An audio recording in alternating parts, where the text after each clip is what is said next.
2 കോഴിമുട്ട പുട്ടുകുറ്റിയിലൊന്ന് ഇട്ട് നോക്കൂ. രാവിലെയോ രാത്രിയിലോ എപ്പോഴാണ് നമുക്ക് വിശക്കുന്നതെന്ന് തോന്നുകയാണെങ്കിൽ ആ ഒരു സമയത്ത് സ്പെഷ്യലായിട്ട് ഉണ്ടാക്കിയെടുക്കാൻ പറ്റിയ നല്ലൊരു അടിപൊളി വിഭവമാണ് കേട്ടോ ഇന്ന് നമ്മൾ ചെയ്യാനായിട്ട് പോണത്.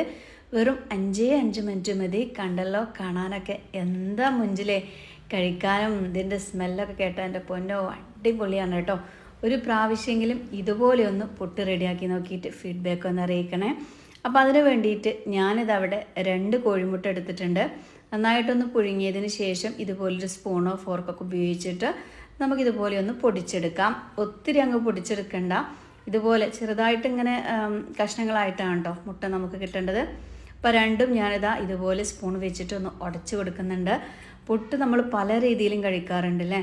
അപ്പോൾ ഈ ഒരു ടേസ്റ്റിൽ നിങ്ങൾ ആരെങ്കിലും ചെയ്ത് നോക്കിയിട്ടുണ്ടോ എന്നറിയില്ല. തീർച്ചയായിട്ടും കുട്ടികൾക്കായാലും മുതിർന്നവർക്കായാലും ഇതിൻ്റെ ടേസ്റ്റ് ഒത്തിരി ഇഷ്ടമാവും കേട്ടോ. സിമ്പിളാണ്, നല്ല രുചിയാണ്. അപ്പോൾ ഇതിലേക്ക് ചെറിയൊരു മസാല നമുക്ക് റെഡിയാക്കണം. അപ്പോൾ അതിന് വേണ്ടിയിട്ട് ഞാനൊരു പാൻ ചൂടാക്കി അതിലോട്ട് കുറച്ച് വെളിച്ചെണ്ണ ഒഴിച്ച് കൊടുക്കുകയാണ്.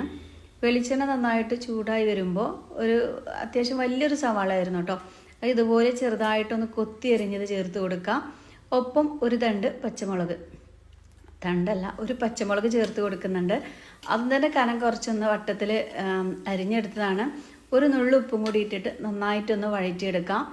അപ്പോൾ ഇനി ചെറിയ വല്യുള്ളിയാണെങ്കിൽ നിങ്ങളൊരു 2 എണ്ണമൊക്കെ എടുത്തോളൂ കേട്ടോ. ഞാനിവിടെ അത്യാവശ്യം വലിയ വല്യുള്ളി ആയതിൻ്റെ പേരിലാണ് ഒരെണ്ണം എടുത്തത്. പച്ചമുളകും അതുപോലെ തന്നെ ഉള്ളിയുടെ കളറൊക്കെ ചെറുതായിട്ടൊരു ബ്രൗൺ കളറായിട്ട് ഇങ്ങനെ വരുന്നുണ്ട്. ഈ ഒരു സമയത്ത് ഒരു കുഞ്ഞ് തക്കാളി നമുക്കിതുപോലെ ചെറുതായിട്ട് കഷ്ണങ്ങളാക്കിയത് കൂടി ചേർത്ത് കൊടുക്കാം.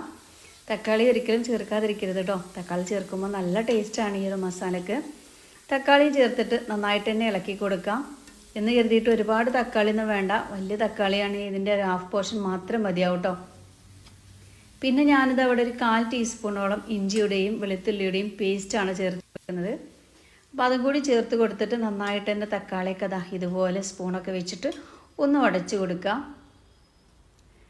ഇനി നമുക്ക് കുറച്ച് മസാലപ്പൊടികളൊക്കെ ഒന്ന് ചേർത്ത് കൊടുക്കണം. ഒത്തിരി മസാലപ്പൊടികളൊന്നും ചേർത്തിട്ടല്ല കേട്ടോ, അങ്ങനെ ഒരുപാട് സ്പൈസി ആയിട്ടുള്ളൊരു പുട്ടല്ല. ഇനി അതല്ല, ചിലർക്ക് ഓരോരുത്തർക്ക് ഓരോ ഇഷ്ടങ്ങളായിരിക്കും. അപ്പോൾ അതിനനുസരിച്ച് എരിവിൻ്റെ അളവൊക്കെ കൂട്ടി കൊടുക്കണമെങ്കിൽ ചെയ്ത് കൊടുക്കാം. നമ്മളിതിലോട്ട് ആവശ്യത്തിന് ഒരു 1/4 ടീസ്പൂൺ മഞ്ഞൾപ്പൊടിയും 1/2 ടീസ്പൂൺ എരിവുള്ള മുളക് പൊടിയും 1/2 ടീസ്പൂൺ മല്ലിപ്പൊടി, അതുപോലെ തന്നെ നമുക്ക് കുറച്ച് ഗരം മസാല ചേർത്ത് കൊടുക്കാം. ഗരം മസാല കയ്യിൽ ഇല്ലെങ്കിൽ നിങ്ങൾക്ക് എന്ത് ചെയ്യാം, ചിക്കൻ മസാലയും ചേർക്കാം കേട്ടോ. അപ്പോൾ ചിക്കൻ മസാലയൊക്കെ ചേർക്കുമ്പോൾ ആ ഒരു നല്ലൊരു ടേസ്റ്റും മണമൊക്കെ ആയിരിക്കും. അപ്പോൾ കയ്യിലുണ്ടെങ്കിൽ ചിക്കൻ മസാല തന്നെ ചേർക്കുക. പിന്നെ ഞാനൊരു ഇച്ചിരി കുരുമുളകിൻ്റെ പൊടി, അത് നല്ല ഫ്രഷ് ആയിട്ടുള്ള പൊടി തന്നെ ഇട്ട് കൊടുക്കണേ. എല്ലാം ചേർത്ത് കൊടുത്തിട്ട് നന്നായിട്ട് തന്നെ ഇളക്കിയെടുക്കുക. അപ്പോൾ എരിവുള്ള മുളക് പൊടിയുടെ പകരം നമുക്ക് കാശ്മീരി മുളക് പൊടി ചേർത്ത് കൊടുക്കുക. അങ്ങനെ ആകുമ്പോൾ മസാലക്കൊക്കെ നല്ല കളറും കിട്ടും, വലിയൊരു എരിവൊന്നും ഉണ്ടാവില്ല. പിന്നെ നമ്മൾ വീട്ടിലൊക്കെ കുഞ്ഞു മക്കളൊക്കെ ഉണ്ടെങ്കിൽ എന്ത് ചെയ്യുക, ഒരുപാട് എരിവിട്ടിട്ട് കൊളാക്കി എടുക്കരുത്. പച്ചമുളകിൻ്റെ അളവൊക്കെ ഒന്ന് കുറച്ച് കൊടുക്കുക കേട്ടോ.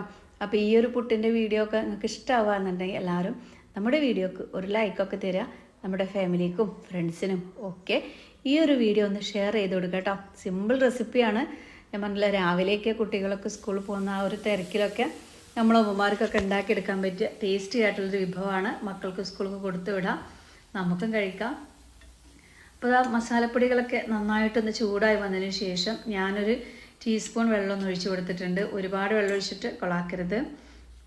നമ്മുടെ ഉള്ളിയൊക്കെ ഒന്ന് സോഫ്റ്റായി കിട്ടണം, മസാലപ്പൊടികളൊക്കെ ചൂടായിട്ട് കരിഞ്ഞു പോവാതിരിക്കണം. അപ്പോൾ അതിനൊക്കെ വേണ്ടിയിട്ടാണ് കേട്ടോ ഇന്നിങ്ങനെ ചെയ്ത് കൊടുത്തത്. ഇനി നമ്മൾ നേരത്തെ പൊടിച്ച് മാറ്റി വെച്ചിട്ടുള്ള മുട്ട കാണുമ്പോൾ തന്നെ നമുക്കറിയാൻ പറ്റും, ഒരുപാടങ്ങ് പൊടിഞ്ഞു പോയിട്ടൊന്നുമില്ല.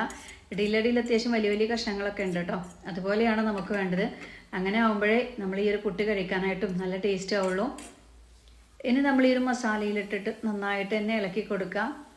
അപ്പോൾ ലാസ്റ്റ് നമ്മുടെ കയ്യിൽ മല്ലിച്ചപ്പോ ഒക്കെ ഉണ്ടെങ്കിൽ ഒരു തണ്ട്, 1 2 തണ്ട് കേട്ടോ. കാരണം അതിൻ്റെ ആ ഒരു സ്മെല്ല് ആവിയിൽ ഇങ്ങോട്ട് പുട്ടിലോട്ട് കയറുമ്പോൾ തന്നെ നല്ല ടേസ്റ്റ് ആയിരിക്കും. അപ്പോൾ കയ്യിലുണ്ടെങ്കിൽ നമുക്ക് കുറച്ച് മല്ലിച്ചപ്പ് ചെറുതായിട്ട് അരിഞ്ഞ് ചേർത്ത് കൊടുക്കാം. അതുപോലെ തന്നെ കറിവേപ്പിൻ്റെ ഇലയൊക്കെ ചേർത്ത് കൊടുക്കാം കേട്ടോ.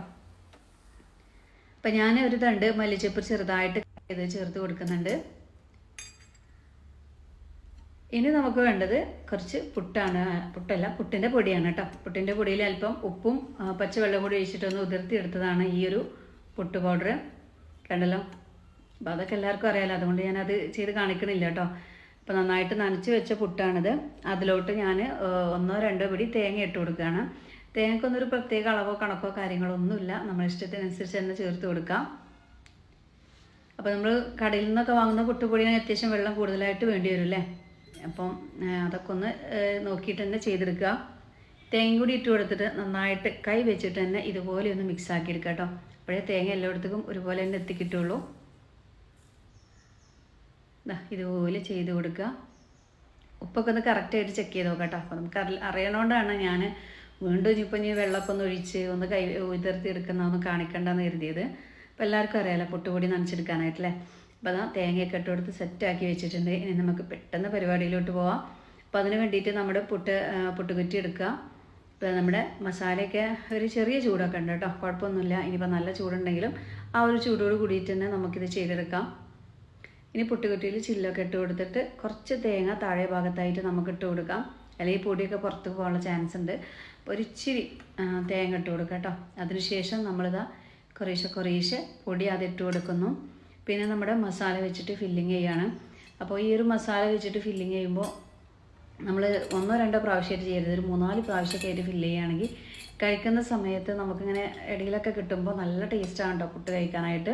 അപ്പോൾ അത്യാവശ്യം കൂടുതൽ തന്നെ ഫില്ല് ചെയ്തിട്ട് തന്നെ ഇത് റെഡിയാക്കണം. പിന്നെ അപാര സ്മെല്ലാണ് കേട്ടോ, നല്ല സ്മെല്ല്. നമ്മൾ ആ ഒരു മല്ലിച്ചപ്പിൻ്റെ ഇലയൊക്കെ താഴോട്ടൊന്നും ഇങ്ങനെ ആവി കയറിയിട്ട് ഈ പുട്ടിലൊക്കെ ഇങ്ങനെ പരന്ന് ഫുള്ള് അതിൻ്റെ ഒരു സ്മെല്ലും ടേസ്റ്റൊക്കെ അതൊരു വേറെ ലെവലാണ്.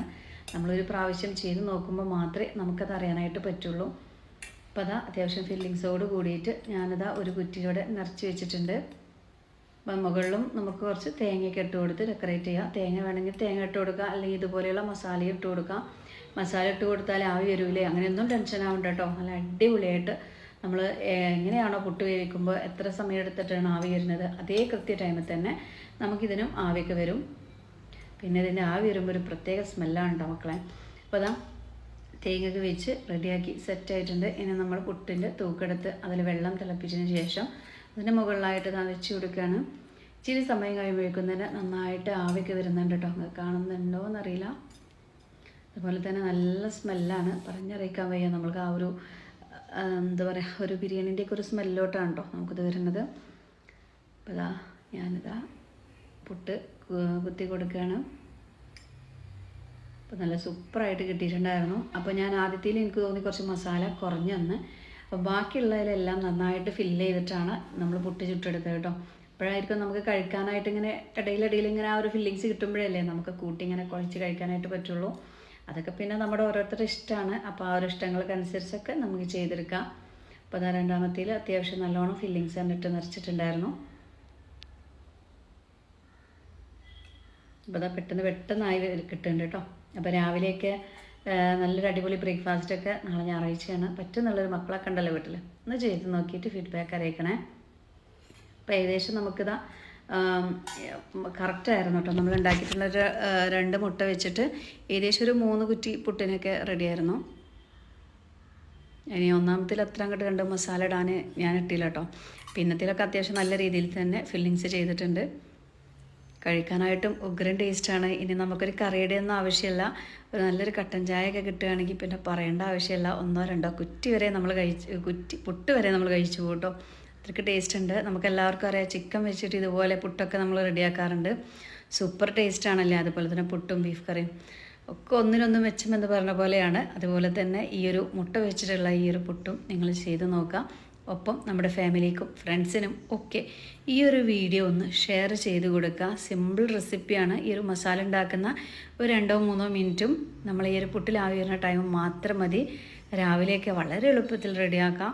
ഒപ്പം തന്നെ ചപ്പാത്തിയൊക്കെ കഴിച്ച് മടുത്തിരിക്കുന്ന ആൾക്കാർക്ക് ഇതൊന്ന് ചെയ്ത് നോക്കാം കേട്ടോ. എന്തെങ്കിലുമൊക്കെ ഒരു വെറൈറ്റി കൊടുത്ത് നോക്കാം. നല്ല ടേസ്റ്റ് ഉണ്ടായിരുന്നു കേട്ടോ ഇത് കഴിക്കാനായിട്ട്. ഒട്ടും മടി കൂടാതെ തന്നെ മക്കളായാലും മുതിർന്നവരായാലും വയറ് നിറച്ച് കഴിച്ചോളും. ഇന്നത്തെ വീഡിയോ ഇത്രയേ ഉള്ളൂ. എല്ലാവരോടും അസ്സലാമു അലൈക്കും.